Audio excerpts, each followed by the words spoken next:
Yeah.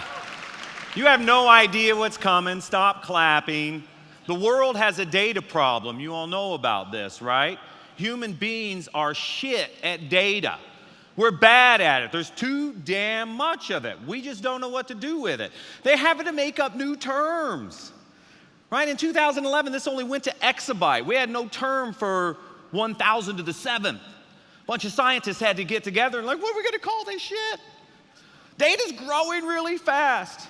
They made a big mistake. They chose Z, the last letter of the alphabet, for zettabyte, and then they had to make up yottabyte. We're going to have to switch to Elvish or some shit for the next ones, or we're just going to stop talking about it. But as humans, we've got a problem. We don't know what to do with all this data. Something in Amsterdam, tonight in Amsterdam, is the perfect evening out for you and whoever you're with. It's happening. And you're not going to find it because it's undiscoverable. Data is undiscoverable, and we have this thing called the web. The web, I think it's funny that we called it a web. The whole idea, the web connects all these. Webs don't connect. Webs are built to ensnare.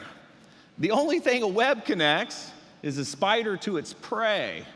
You think going online and looking, what's happening in Amsterdam tonight? I'm going to find out some cool stuff.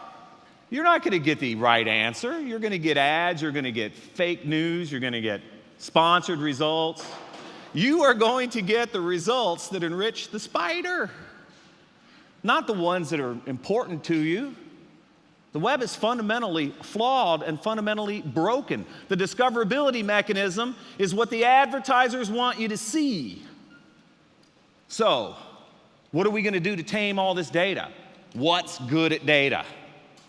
Machines are good at data. They're really good at data. They specialize in data. So for the future, if you want to future-proof your career, you want to future-proof your startup, you want to future-proof your relevance, you're going to have to get good, really good at 5 things. First of all, the cloud. See, the cloud is fundamentally different than the web. The cloud gathers data all in the same place. That's what makes it different than the web. In fact, the cloud has killed the web. We no longer have a World Wide Web, do we?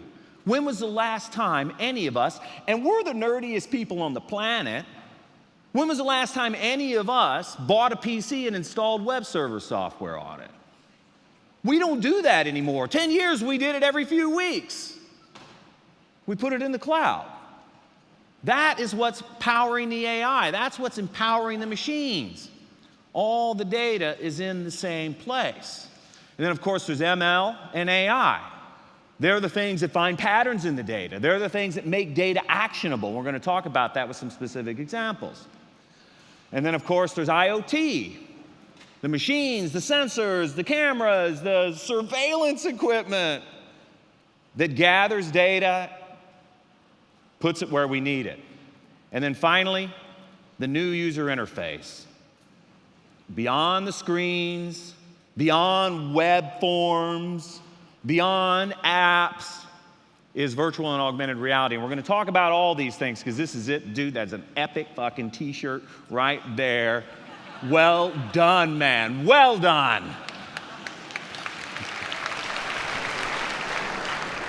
All right, so let's do this, right? The world is being reduced to data, and there's no better description of this than self-driving cars, right? Self-driving cars. If I had said self-driving cars 5 years ago, you'd have been like, yeah, maybe, maybe my children, maybe my grandchildren, maybe. If I had said self-driving cars 10 years ago, you'd have been like, yeah. Like in America, legalizes weed. They can't handle it. They're talking about self-driving cars. They're so stoned. Right? This is a relatively new thing. They're driving themselves. Why? What happened?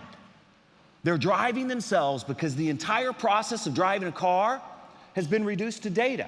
It's all data, right? The shape of the road is data. The edges of the road, data. The rules of the road, data. The middle of the road, data. Obstacles in the road, data. Traffic on the road, data. Of course cars can drive themselves. because we've taken the problem of driving and reduced it to a data problem. That's your job now.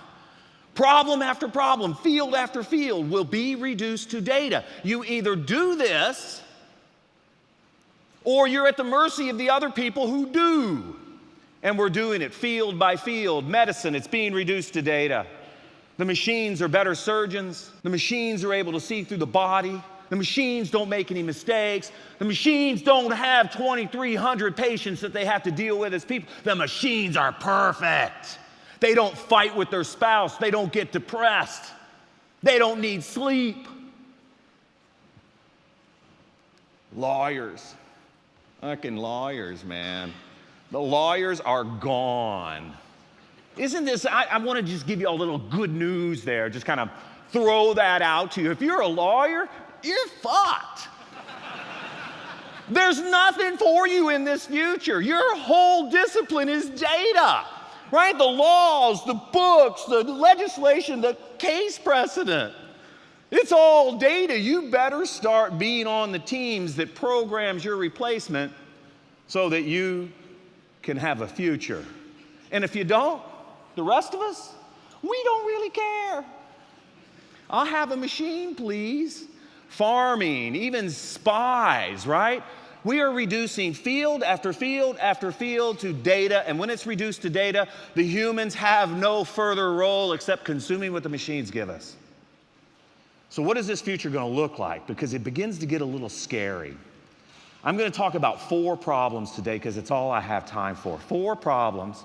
We're going to talk about the data that currently the humans are ignoring and that the machines will pick up on and improve our experience. And the first one I want to talk about is television. Because television, we should have never called the first generation of TVs smart TVs. Because they're dumber than shit. I turn them on, and there's still nothing to watch. Right? 1,200 channels. You ever do this? You think, oh, I need some downtime. And turn on the tube and watch them. And after 2 hours of flipping channels and getting nothing out of it, you give up. But what about the data that underlies that? Why can't my TV figure out something for me to watch? Because right now the data's siloed, right? Netflix knows what I watched on Netflix. HBO knows what I watch on HBO. The History Channel knows what I watch on the History Channel, and they can only recommend their own shows. But what machine is perfectly placed to figure this shit out for me? My TV. My TV can watch me watch TV, right? It knows the shows I watch. It knows the shows I watch twice. It knows the shows I stored on my DVR. It knows the shows I watch with my son and my daughter.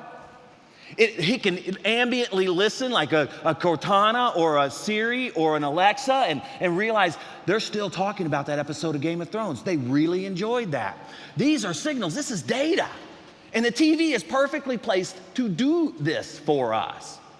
So you sit down and the TV's like, okay, you've watched Game of Thrones on HBO and you've watched Vikings on History Channel. I'm going to pop on Netflix's Marco Polo because you're going to love it. Right, because that TV has talked to all the other TVs and they've realized these 3 shows are well loved by a common audience. Think about the data. Twitter. I wrote a blog post called Twitter is Stupid. And I did that only because Twitter is stupid. Right? I tweet something like this. I'm like, hey, man, I'm going to Boston and New York. I'd love to listen to some live music. And what does Twitter do? Sit around for people to like it and favorite it and retweet it. And there's no value in likes for me. This is a clear intent signal. This man is traveling to Boston and New York looking for live music. And it turns out if Twitter understood their accounts as data, they could do a better job, right? How many Twitter accounts are live music venues in Boston and New York? That's data. I know because I searched for them and found them. There's 2,500 of them. And then Twitter could say, well, this person needs help finding live music. Let's send it to the accounts that will help. And then magic happens. These aren't likes. These aren't favorites. These are replies that say, hey, James, you're looking for live music? And we got that shit. Right? The first one is, Hyatt Regency Boston. And here's where personalization comes in. Because if my Twitter bot really understood me, it would know, don't recommend jazz to James. He doesn't like that shit. Right? But you could imagine how the data might be collected. I might left swipe that, so vigorously that my boss like, oh shit, okay, James, jazz, we get it, right? The next one is the Boston Symphony, classical music, and I have to admit, ever since we legalized marijuana in Washington, classical music sounded a lot better. But I'm not quite stoned enough yet, so I might left swipe that one with a little less vigor. And then the last one, Cage the Elephant. My favorite band in the world. I've seen them like 10 times. I had no idea they were going to be in Boston at the Orpheum Theater the same time I was going to be there. That's the discoverability problem. Ads won't find it for me. Tweets won't find it for me. The machines, looking at the data and looking at the data in the right way, that's your job. Data. The answers that we're looking for, there's so much opportunity out there for your startups. Find the right data and make it actionable with AI, make it actionable with machines. Buy those tickets for me. Complete the process. Human being going throughout their life. Wouldn't it be something? Wouldn't it be fucking something if in building all of these machines, in making all of these things smarter than we are, because mind you, we are the first generation smart enough to build machines that are more intelligent and more capable than we are. And we're also the first generation that's dumb enough to actually do it. But what if, in doing this, we were able to live our lives? We were able to stop looking at the screens. We were able to stop worrying about likes and actually find our humanity again. That's never going to happen. Let's keep going. What about travel? Because right now, travel's kind of, I don't know, what's the technical word for travel? It's fucked up, man. Right? You got to go and you guys go, when are you going? And where are you going? And it's awful. Right? I just tweeted that I'm going to Boston and New York. What are the airlines doing here? They're waiting for me, aren't they? Like, oh, look, that white guy's going. Oh, we fly that route. Holy shit! Oh, I hope he goes to our website. Oh, wouldn't that be great? Or I know, maybe he'll install our app. Oh, that would be amazing. Why are you waiting? These intents are so clear. Our social networks are full of them. And we wait for them to come to our website, and we wait for them to come to install our app. This is why the data is so undiscoverable. The answers are undiscoverable. Data is the new oil, people say. Oil has no value unless you can extract energy from it. Data has no value unless you can extract knowledge from it. Right? I just flew to Athens, Greece. What a messed up route that is from Seattle. Because see, I didn't know, right? I go, hey, I want to go from Seattle to Athens. And the website's like, okay, here's 1,300 different flights that might get you there. Why? There's only 1 or 2 flights that actual human beings have ever used to get from Seattle to Athens. Show me those. Show me that the Greek people have figured out you fly to Athens on a Wednesday because there's an extra Turkish air flight through Istanbul that gets you there really fast, but it's only on a Wednesday. My website's like, oh, well, you told me you wanted to go on a Thursday. Fuck you. And then there's things. Let's talk about things, right? And when I think of things, I think of my hot tub. And I don't know why. I miss my hot tub. Now, European peoples, chill out for a second, okay? I'm not boiling my children in my tub. This is Fahrenheit. It's a thing we do in the U.S. just to mess with the rest of the world, right? We like you to come to our country and be confused. It makes us feel superior. So a couple summers ago, I decided I'm going to put my hot tub on the Internet of Things just to see how hard this is, just to see how available the hardware is. And so the idea is reduce the problem to data. And so the first data is, of course, water quality, the sensors. And this sensor that's shown here is a $39 sensor. It dangles 3 sensors in the water, and it computes water hardness, which is calcium, chlorine, which is bromine, and pH, and there's an algorithm to compute alkalinity from pH. In 4 lines of code and $39 spent, all of a sudden my hot tub is collecting all the water quality data that I will ever need. All of a sudden my hot tub is capable of figuring out which chemical lasts the most and costs the least. I could never figure that out. I bought the cheapest. My hot tub started buying the second most expensive because it was actually the best deal.